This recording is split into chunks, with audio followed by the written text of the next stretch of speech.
Good morning, good afternoon. My name is Eddie Mandhry, Director for Africa and the Middle East at Yale University, and I'd like to welcome you to our Leading for Change webinar series. Today, we're really excited to have with us a speaker from the United Nations and the world of international relations and diplomacy, Márcio Burity. Márcio Burity was former senior advisor to the President of the United Nations General Assembly. And we're really delighted that he'll be here to speak to myself and my co-moderator, Resla Wesonga. Resla is a graduate student at the Yale Jackson Institute for Global Affairs, also a Yale College graduate, so double Yale degree holder soon to be. But we're delighted to have her helping in leading this discussion forward. So for now, I will hand over to Resla to introduce our speaker. Hi, Resla. Hello, thank you, Eddie. Welcome, everyone, and thank you for joining us today. I will introduce our speaker. Our speaker today is Mr. Márcio Burity, who's a career diplomat and served as the senior advisor to the President of the United Nations General Assembly. Mr. Burity covered portfolios on Africa political-related issues, peace and security, as well as the Security Council. He started his diplomatic career in the Ministry of Foreign Affairs of Angola, where he worked from 2004 to 2012. And before joining the office of the President of the General Assembly, Mr. Burity served as the Angola delegate at the Permanent Mission of Angola to the United Nations in New York from 2012 to 2019, covering the Economic and Financial Committee. Márcio also served as chair of the African Group of Experts to the Fifth Committee, where he led many aspects of the negotiation of the UN regular budget, peacekeeping budget, special political missions, management reform, and reform of peace and security. He is currently serving as the representative of Angola to the Fifth Committee of the United Nations General Assembly, and it's an honor to have him with us today. So I'll pass it on to Eddie to start the question. All right, thank you very much for that introduction of our guest speaker, Márcio. So I'll kick off the conversation. I'll ask a few initial questions, and then I'll hand over to Resla, who also has a few questions, after which we'll open up the discussion to Q&A. So just to kick us off, it would be great for you to tell us a little bit about your own journey into the realm of international affairs and international relations.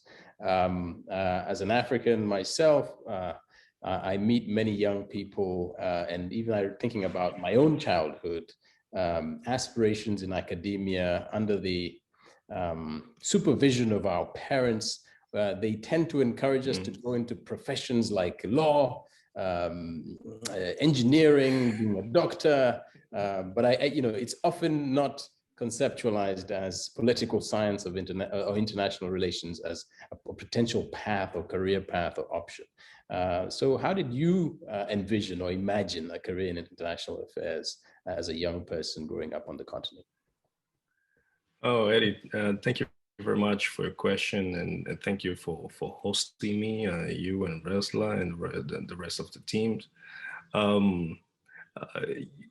That question is throw me back to when I start having this kind of dream of being part of the decision maker center.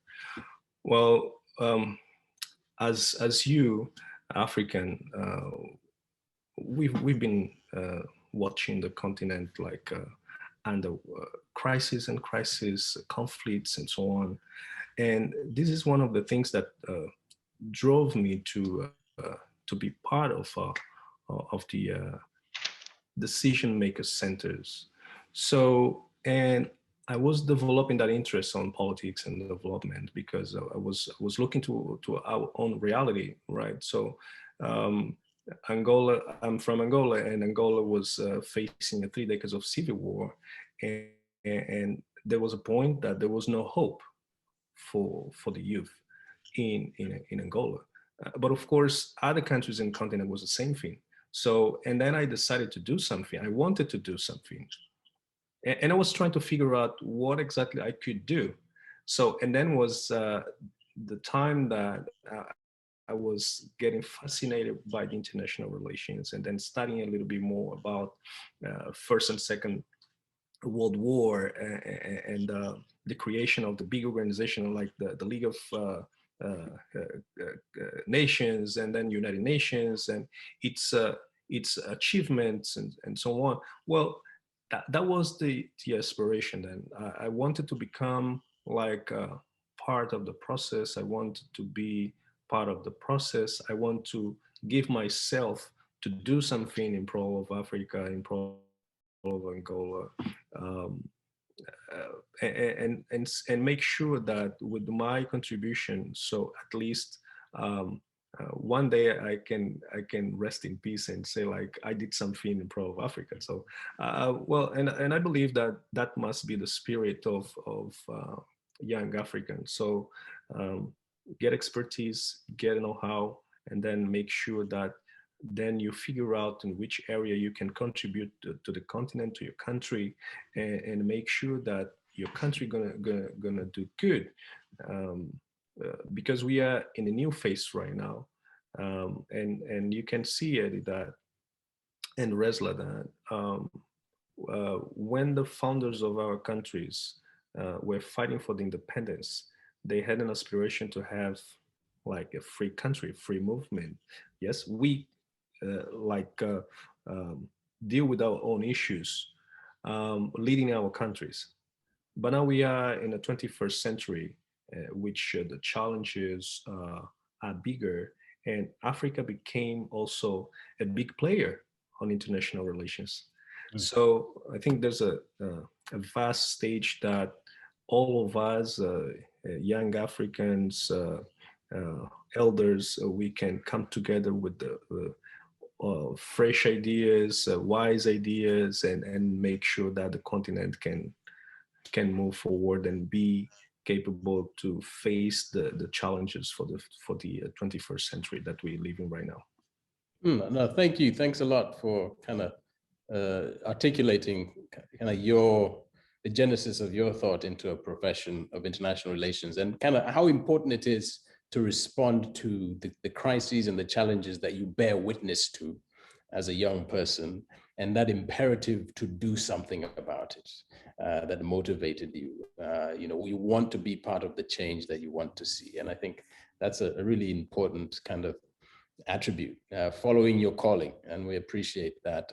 But I think you also touched on an important point, which is the shifting priorities and agenda for the continent in the 60s and 50s was the independence movements, and then in the 21st century there are new challenges but also new opportunities, the issues for young people and so on. But I'd like to speak a little bit about your experience in the UN, in the United Nations. Many people always tend to go to the default of peacekeeping and peace and security when it comes to the United Nations, and that's what you've been involved in. So tell us a little bit about your experience in working on the area of peace and security. But also, I think sometimes it's important for people to understand how multidimensional the UN is, whether it's the ILO, the World Meteorological Organization, aviation, maritime issues, food and agriculture. People sometimes lose sight of the fact that there's so many agencies doing so many different things that are really important, and people tend to always focus on peace and security and the Security Council, and it seems to be like the one with the highest volume. So tell me a little bit about your experience in the UN and kind of your sense of all the other important things the UN does. Yeah, so actually, Eddie, I think it's a normal reaction from people because I believe that people sometimes try to focus on what is much more important for them. So, and I would not be surprised, for instance, if the majority of Africa just focus on peace and security, because the continent itself is for a certain period of time right now. They are talking about peace and security and development. So there's no peace without development, and there's no development without peace. So I think it's normal.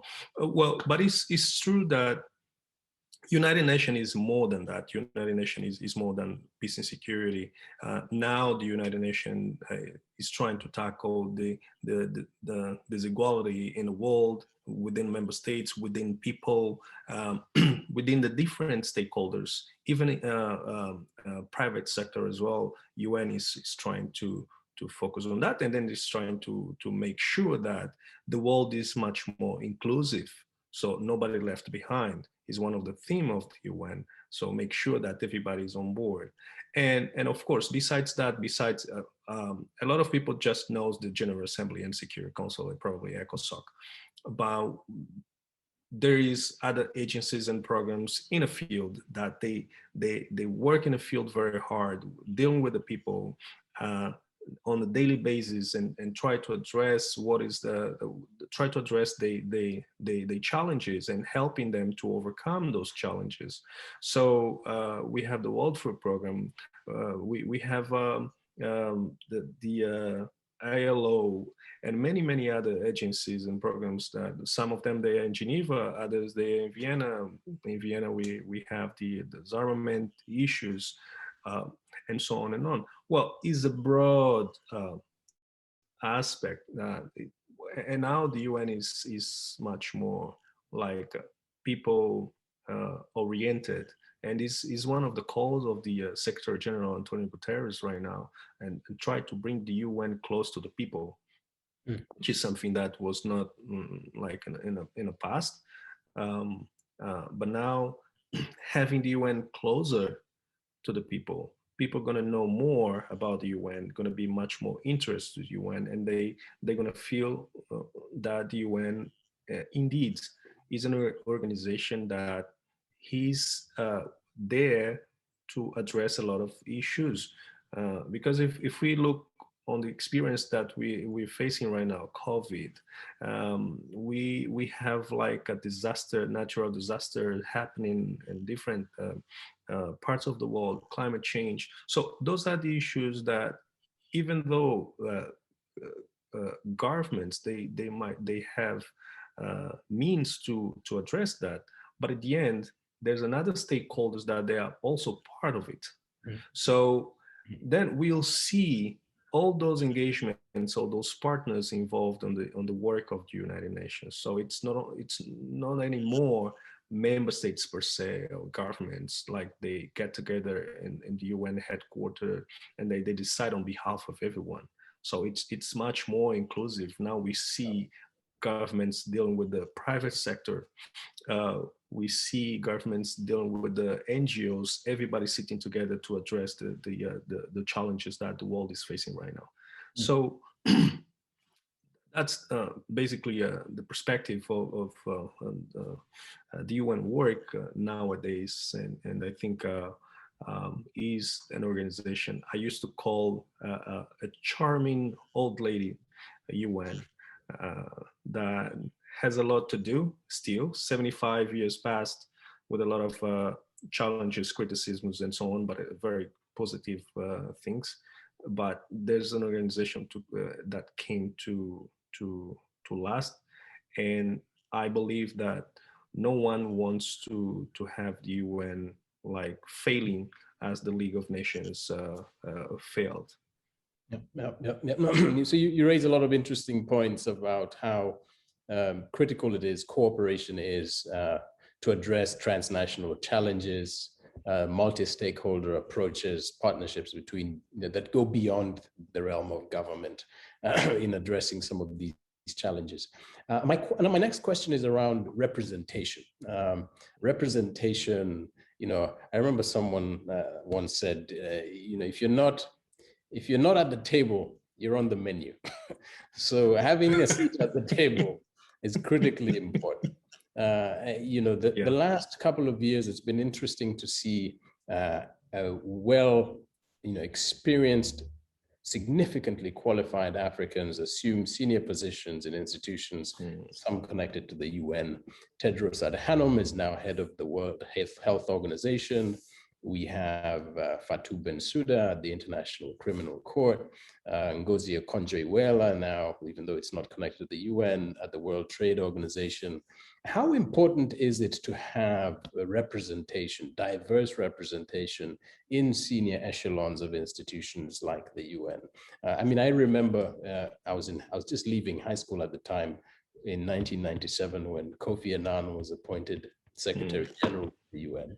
And that was a very big deal. The first African, I mean, Boutros Ghali was also from the continent, but the first Secretary General from Sub-Saharan Africa was a big deal for us, and it still is an icon on the continent.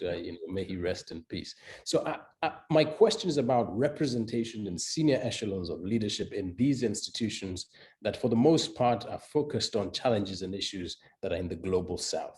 How important is it to have that kind of representation? That's part one of the question. Part two is, who are your role models when you are trying to get into this career, and do you have mentors? How do you think about advancement in your career?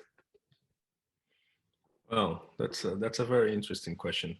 Well, for the first question, let me say that it's highly important to have representation on the highest position or political appointment or appointees in this case in the United Nations. Well, so, and the reason is very simple. As Africa became nowadays, Africa is now much more active than before. Africa, if we follow the discussions within the UN Security Council and General Assembly, ECOSOC, we'll see Africa sometimes or most of the time leading the discussions on different issues. Why? The reason is very simple. Just because the majority of the issues that the world is facing right now is affecting very at the highest level the Africa. So Africa raised awareness and decided to take initiatives in terms of like being part of it, and not being just on sideline and waiting others to decide on behalf of Africa. So Africa countries now is they are in the negotiation table, and what is happening right now in the United Nations is there's no decision without a voice of Africa. So everybody count on Africa to come and be part of it. So that's why the representation is very, very important. But I still saying that the representation must not be focused only on the highest level. So we have to look on the middle level and also lower level, and that's exactly where is the issue then. So and also that's just taking that opportunity on that question. We as an African, we have to look on the opportunities that the UN is or international organizations are offering to us, because there's a lack of representation. And most of the time what happens is, like, if there's no Africa represented, well, of course, as you said, so if you're not part of the discussions, you're going to be part of the menu. So, and people are going to decide on your behalf, even without knowing what is your reality, and interests. Yeah, and most of the time that's what happened in the UN.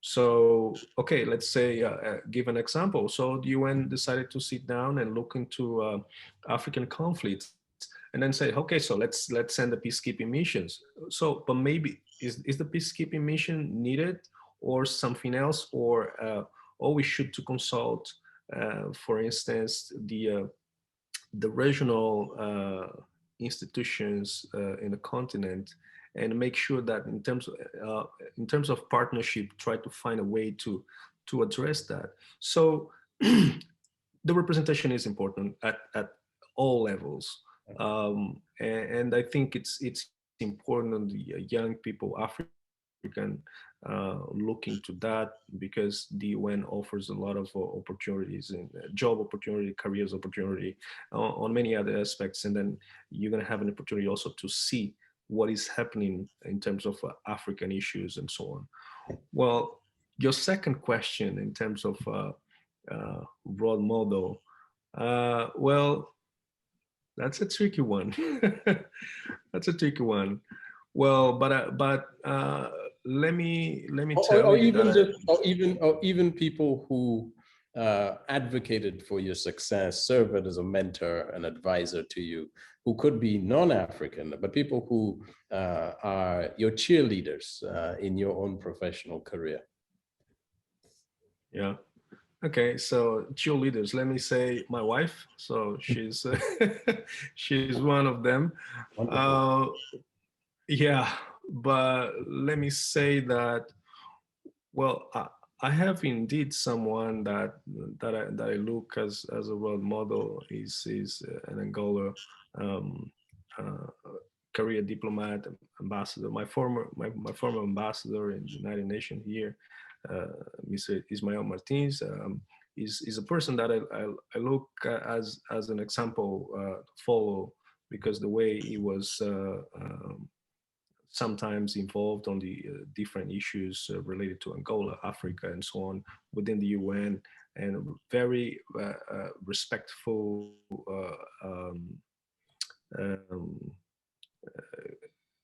career diplomat, and respected within the community as well. So, well, yeah, I must say that. Excellent. So I'm sure he'll be proud to hear that you cite him as someone who's been an instrumental part of your professional trajectory and success. The one more question, and then I'll kick it over to Resla. And someone in the chat actually asks about this, and Annalise Martinson asks about this, and it's this question on kind of the division between Africa, between different linguistic groups and countries, Francophone Africa, Anglophone Africa, the Arab-speaking North, the Lusophone Africa, and now we have the dawn of the African Continental Free Trade Area, which is supposed to build kind of one of the biggest trading blocs in the world. But we still have these, enclaves where there's still a little bit of division based on language. And I am learning more increasingly that those barriers are becoming less and less distinct. But what's your sense of the division between language, and where are the opportunities for greater cooperation between different linguistic countries? Well, Eddie, Africa has 1.2 billion people, 55 countries, and 2,000 languages. Right. Yeah. Yeah. So even in one language, sometimes people struggle to understand to each other, right? So now imagine this amount of this amount of languages in Africa. But I believe with the globalization, I would say that before was much more challenging.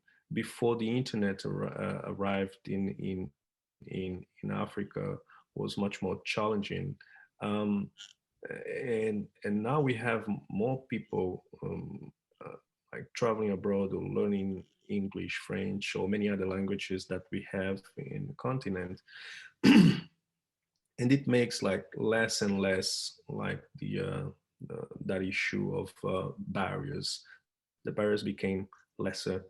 But I think people should look on the languages aspect as a tool, the same way we look on the pencil and pen and paper to write down a note and so on. We shouldn't think or we shouldn't have an ownership of the languages.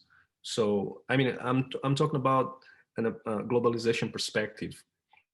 So, because this way gonna help you, for instance, if you travel to a region that I mean, people do not speak English or French, which are some of them, and Portuguese. They are some of the official languages on the continent. You might struggle because you don't know the language. But if you try to learn a few words and so on, you'll see that those barriers will will, disappear. And I think this is an effort that Africans, they need to do, like looking on that perspective. Well, okay, so we have different languages. For instance, if we look on the example of the African Union, African Union has the biggest, the most. I would not say the most important, but the most speaker languages as an official one. So Portuguese, Swahili, French, English, Arabic is a way, but okay, but this is only international organization. How about on daily basis? Um, we will see, for instance, some regions, and I go back to the history, and we'll see, for instance, in the continent, you have well, before the colonial system, we used to have our own nations, kingdoms. So we have artificial borders, but those kingdoms, they remain. So people, they still interacting and trading in the borders, for instance, and they speak the same languages. Probably in the big cities is not the same thing, but at the end, we'll see those languages, barriers disappear. It does exist, that is true. It does exist, but I think with the globalization, those barriers are disappearing because people are much more involved on trade. They want to learn more about country XYZ, and they want to travel to those countries to do trade, business, and so on, even living. Yeah. So people move to one country to another. So I was surprised when I went to Chad and I found someone speaking Portuguese, and so I was happy. Well, it could be any other language from Angola, but I mean, at least the person was speaking Portuguese, and we could understand each other. So the environment of the conversation was different, you know. Okay, Yeah. okay. I mean, and so you do point out that critically important, there's a multiplicity of languages on the continent. Technology and innovation and globalization are creating greater interactions. So opportunities for people to either adopt, kind of these national languages or official languages.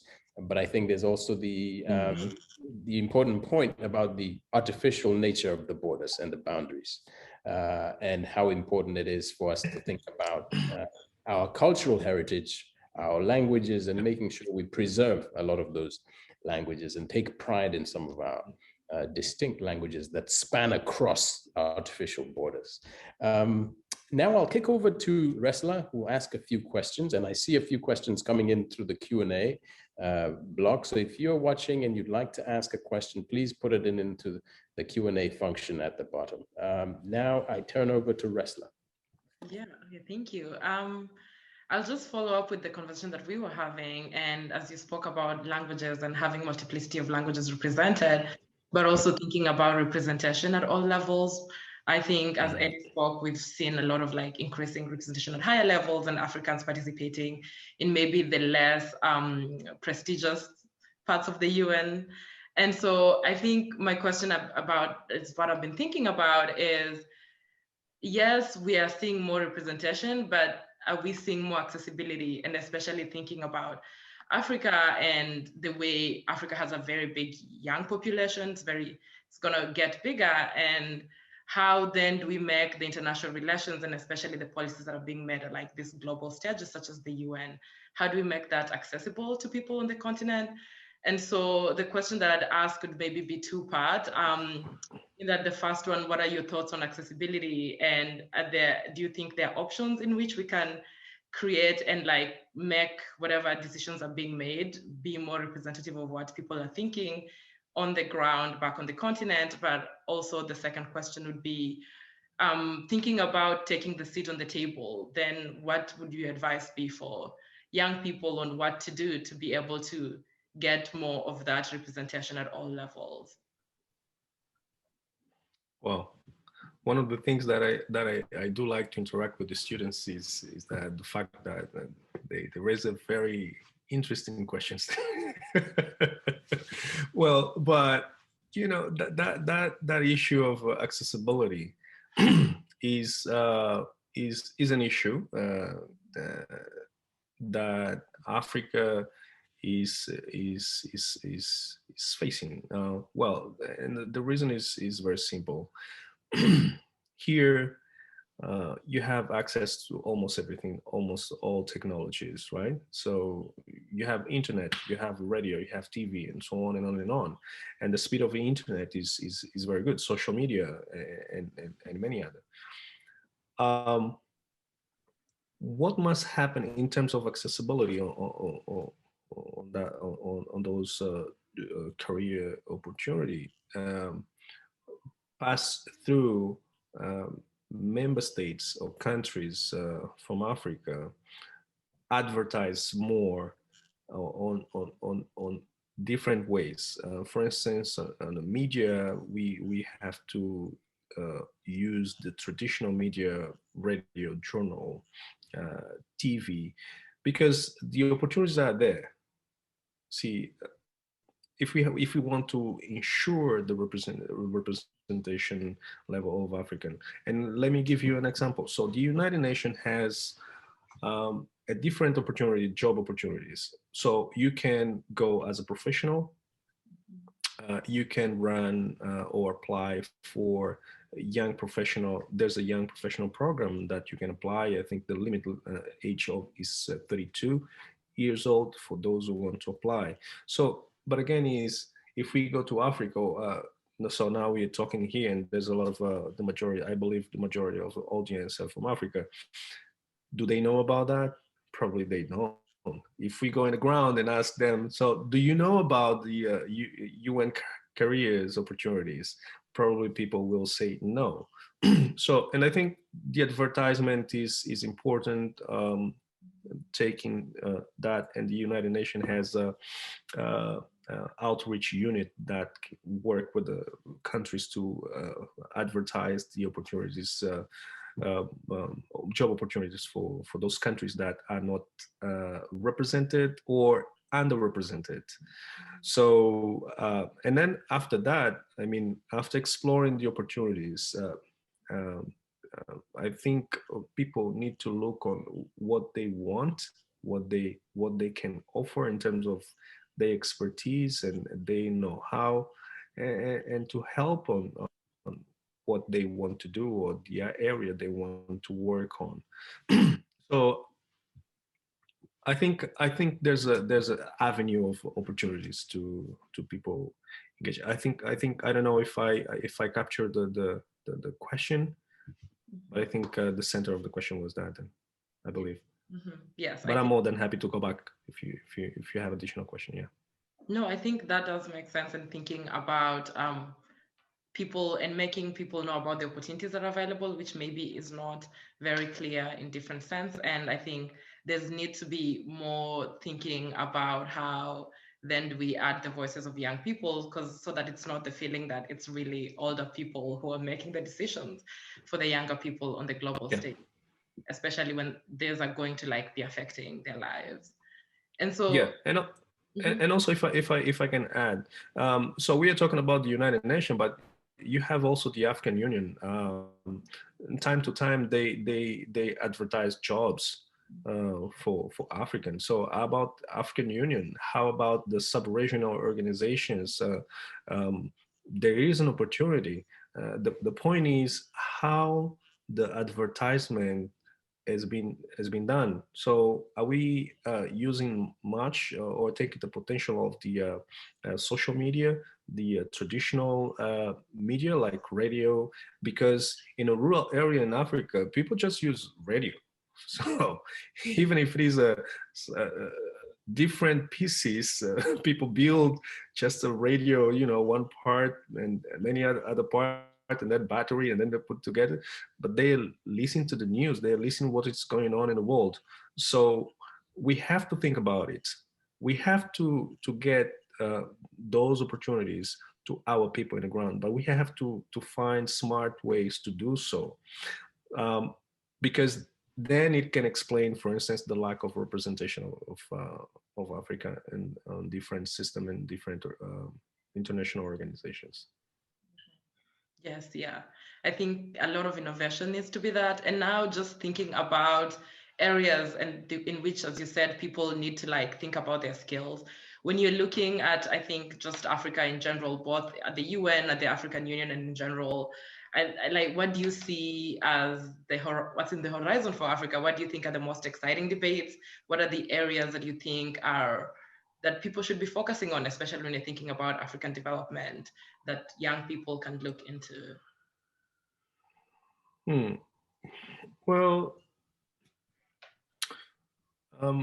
United Nations for the next years will be still discussing climate change, the Sustainable Development Goals as well.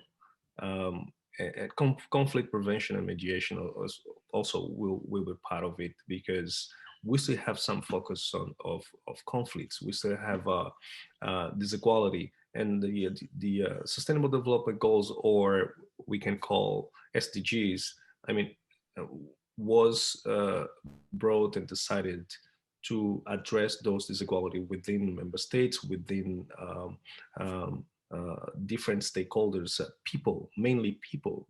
It was made for people to address the daily challenges that people faced. And I think this is the core of what people should focus on, because it's going to remain. It's going to take long, but we shouldn't forget that the UN as an institution alone will not be enough to do so. As you may know, all the international organizations, they survive because member states, they want to do so. So without effective engagement of the member states, it's impossible, because they are the main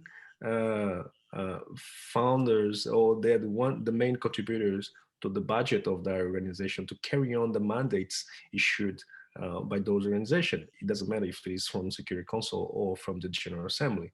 So again, so the UN just will survive if member states want to do so, and it all gonna depend on the involvement that the member states want to give to it.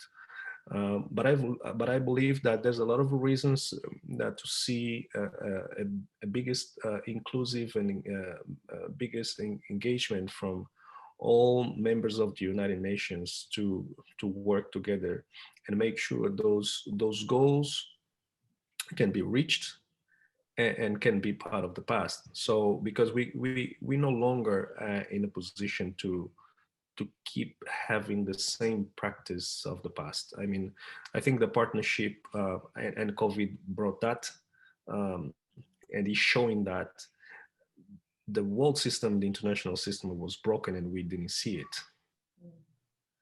So I think it's time to give another boost to that.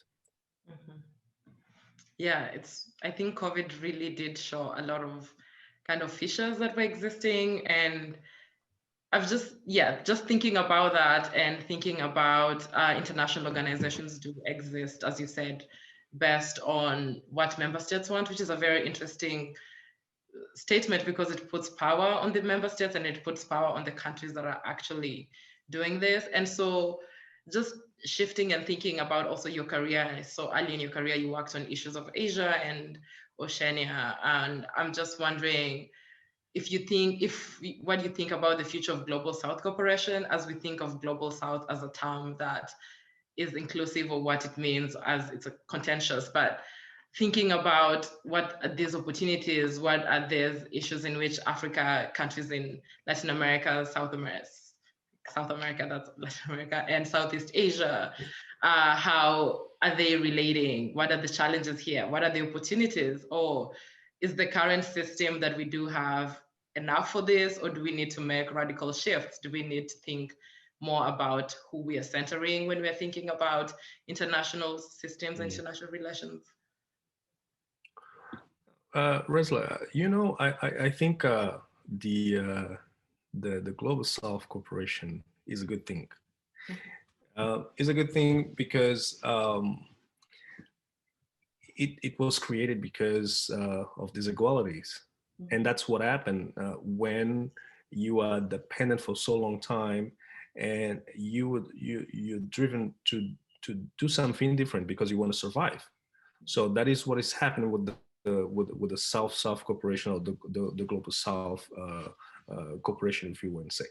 Well, this group of countries, they decided to to to work together and address their own issues. But you see that on previous years, for instance, yeah, so the inter-South trade was higher than ever, for instance, and it was accounting for more than a quarter of all world trade.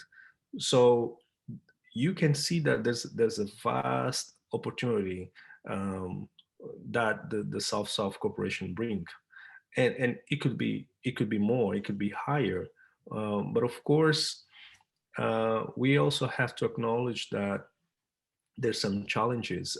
You see that some countries in South Hemisphere, they are much more advanced in terms of technologies and know-how and so on, and other nodes. So, but of course, if those who are in a better position than the others can also boost the entire group. So, but let look on the other perspective also, that is part of your question. Does it make this global South stronger? Yes, it does. And we look to the G77, the group of 77 in China. So more than ever is the biggest group in the United Nations, and and there's no decision without the G77. So, and I'm talking about development aspect, for instance. Everything needs to be discussed within the G77. Without that, I mean, it's almost impossible.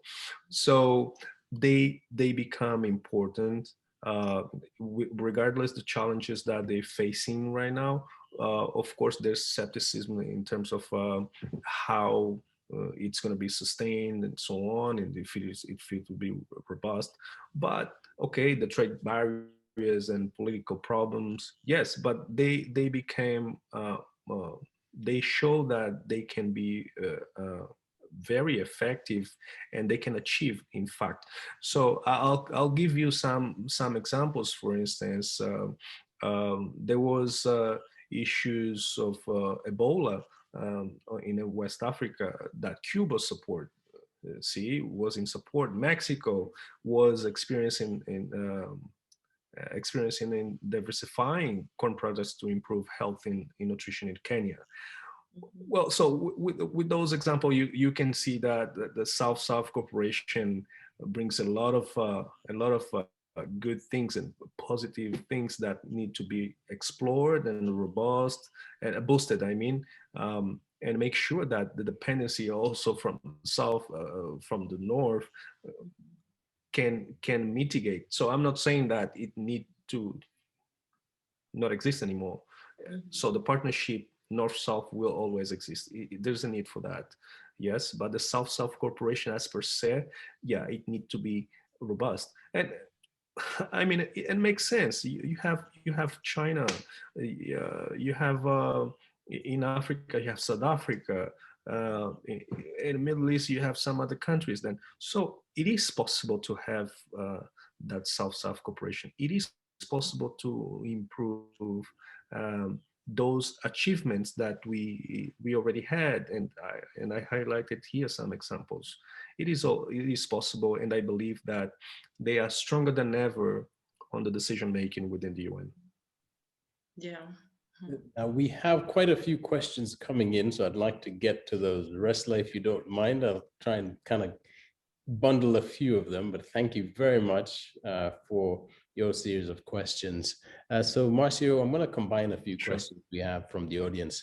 One has to do with the question of the evolving role of the President of the General Assembly. How is the changing role of the President of the PGA impacting multilateral engagement today? So that's question one. Question two is connected more so to the Security Council and the fact that no African country has a permanent member seat on the Security Council. I know you mentioned Kenya, I mean, in a previous conversation, is now one of the non-permanent members. But how can Africans advocate significantly for African interests, or at least have their voice heard, or even South interests on the Security Council without a permanent seat? How is that playing out? So those two questions. So, changing role of the presidency, but also the issues around the Security Council and representation for peace and security in Africa. So a good question, and I'm going to start from the last one. Well, as I said, Africa is no longer viewed as before, as someone just sit aside and wait for the outcome of whatever decision the World Organization and decide, and the big countries decide on. And I would like to share that there's a process going on in the United Nations right now, which is about the reform of the Security Council. So yeah, that is true. Africa has 3 seats, and it's rotational seats. Yeah, 3 seats. But that discussion of Security Council reform, Africa is part of it. So, and Africa voice is very loud. Is very, very loud, and Africa is clear in terms of it wants. But the problem is, are the partners ready to concede those interests that Africa is seeking for? And it's a process that is stalled just because of that. Everybody is agreed that Africa needs to have a permanent seat. It doesn't matter who's going to sit there. So, but Africa needs to be there. So why simple things and simple rational, as we said before. So Africa, on all discussions that we can have in the United Nations or out of the United Nations about peace and security, development, and so on, Africa is facing everything. So, and there's a need to Africa be presented and address their own issues and tell the international organization and member states or partners what Africa wants, not what you think that Africa needs, but Africa needs to say what they need to address the issues.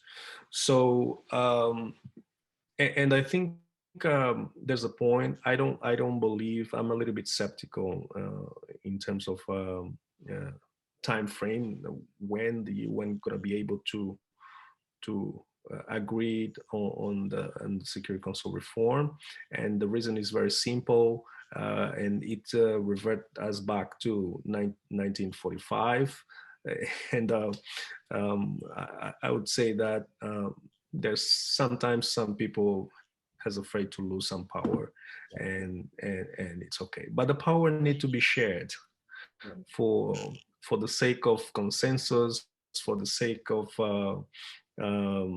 well-being of everyone and healthy work environment on this global town. Well, the second question is related to the PGA's office and its role. Yeah. Well, the office of the President of the General Assembly is or the PGA per se, the President of the General Assembly, is an important figure within the system.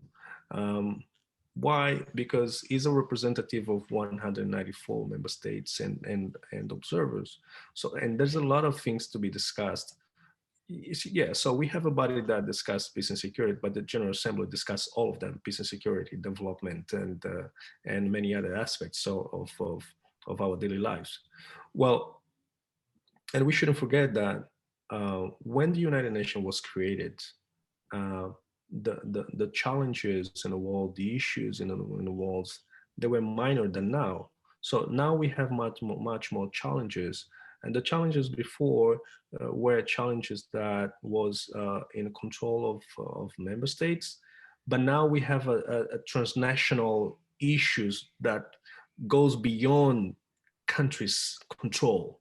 So we have terrorism, we have desertification, we have migration, we have many other issues that we can imagine, and no countries can control that. So and of course the role of the president of the General Assembly needs to be strengthened, because he needs to bring everybody together. So not only member states, but also many other stakeholders like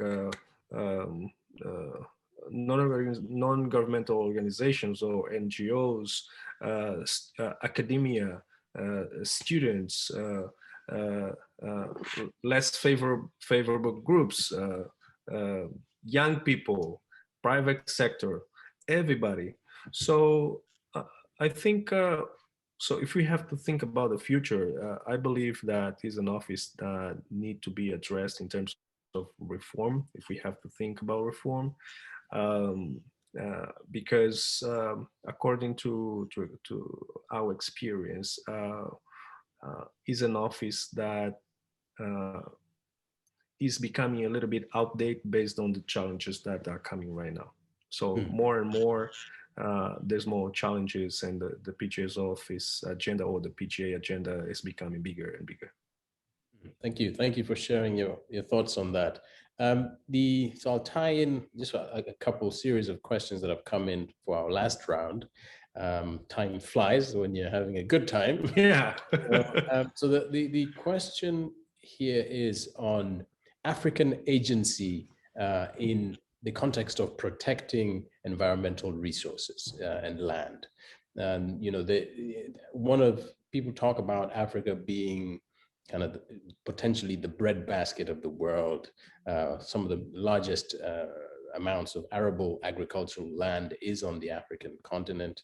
The wealth of natural resources are on the African continent, but also the impacts of these transnational issues like climate change are adversely impacting our communities, whether the maritime, the forests, and so on, our biodiversity and ecology. So what on the environmental questions, how can Africans really push for an agenda that's reflective of kind of the stakes that are really high on the African continent, just given the challenges we're facing?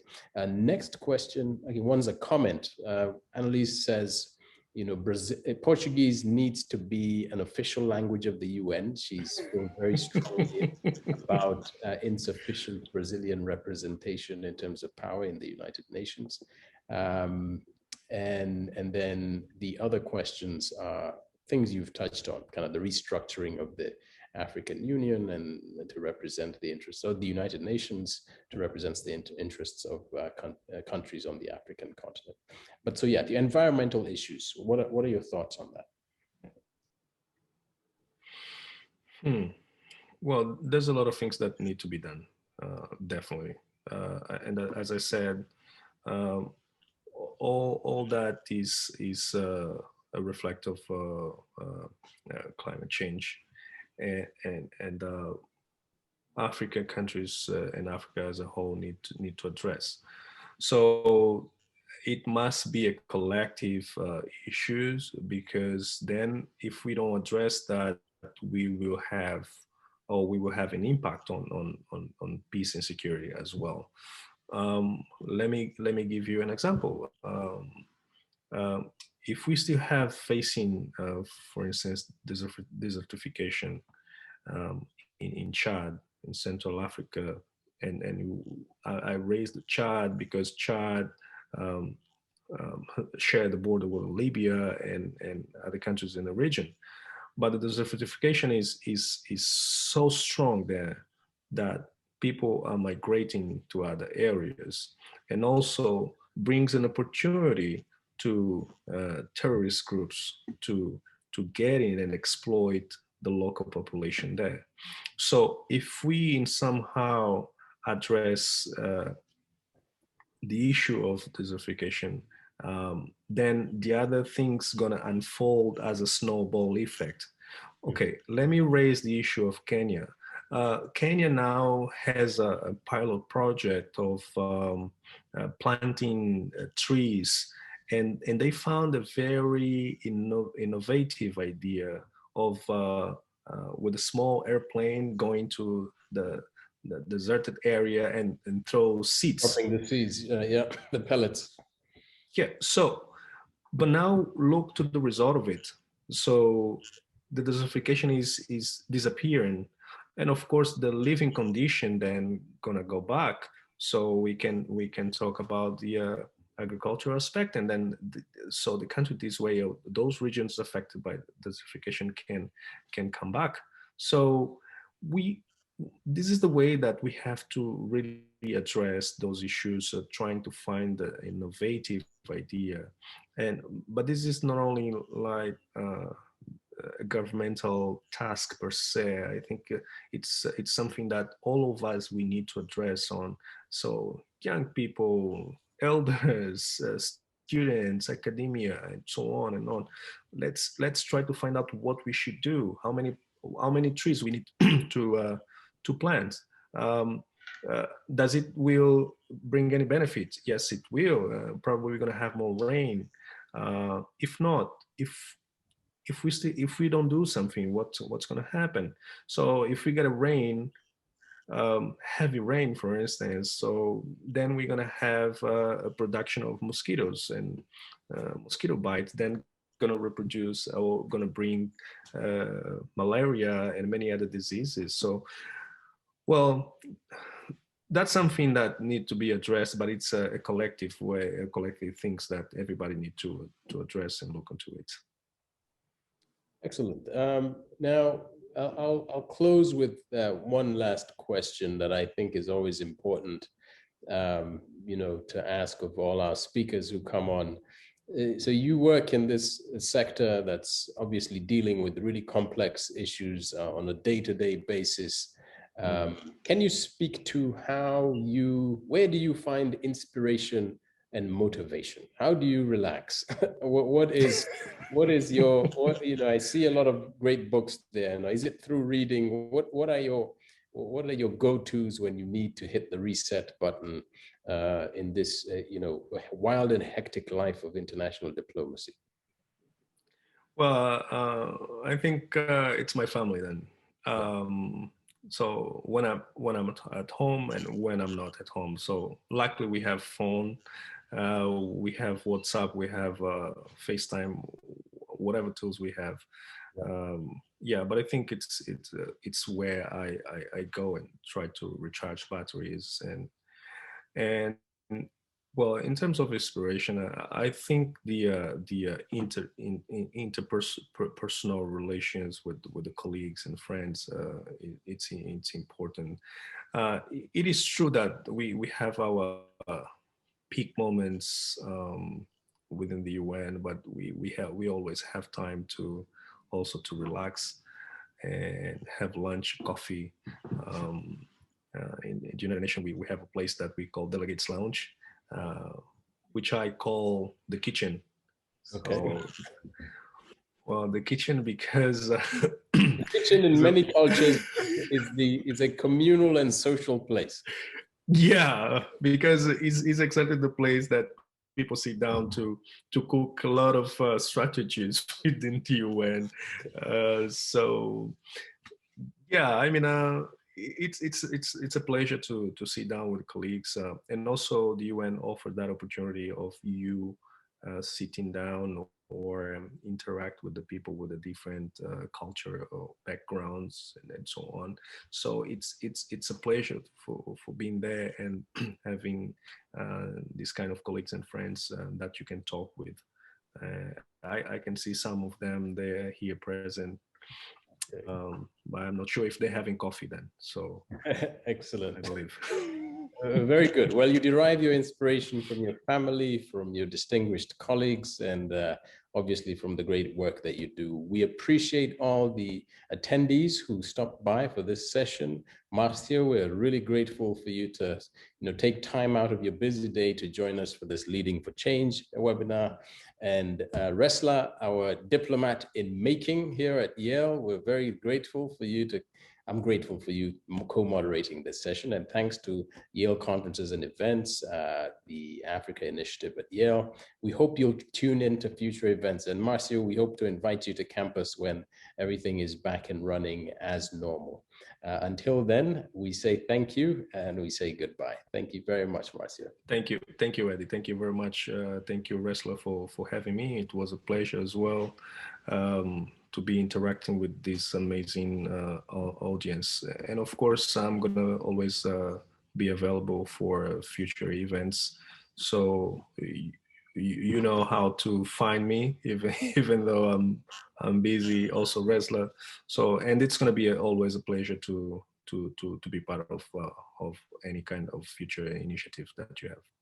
Absolutely. Thank you for you and Yale University as well. Thank you very much, and farewell. Farewell. Farewell.